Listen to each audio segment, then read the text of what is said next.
So இது செங்கடல் வழியாக இவங்க போவாங்க, திரும்பி செங்கடல் மூடிரும், எல்லா எகிப்தியரும் அழிந்து போயிடுவாங்க. இப்ப அடுத்த பிரச்சனை வருது.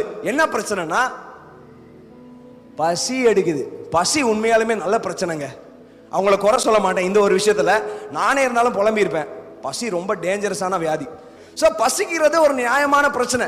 உடனே ஆண்டவர் என்ன சொல்றாரு, வானத்தை திறந்து தேவர்கள் உண்ணுகிற, தேவ தூதர்கள் உண்ணுகிற மன்னாவை மேல இருந்து கொட்டாரு. ஆமாவா இல்லைங்களா? அது வெள்ளை கலர் வேஃபர்ஸ் மாதிரி இருக்கும். இவங்க என்ன பண்ணணும், வாளி எடுத்துட்டு போய் அந்த மன்னாவை எடுத்துக்கொண்டு அவங்களுக்கு தேவையானது, அவங்களுக்கு குடும்பத்துக்கு தேவையானது எல்லாத்தையும் பொறுக்கி கொண்டு வரணும்.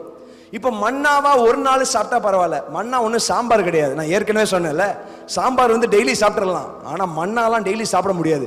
இப்ப இஸ்ரவேல் மக்களுக்கு அடுத்த பிரச்சனை என்ன பிரச்சனைனா, நான்வெஜ் தரீங்கயா இல்ல நான் ஒன்ன வெட்டி பார்பிக்யூ போட்டுட்டுமா அப்படின்னு மோசை கேட்க. ஒன்னு நான்வெஜ் இப்ப கிடைச்சாகணும்,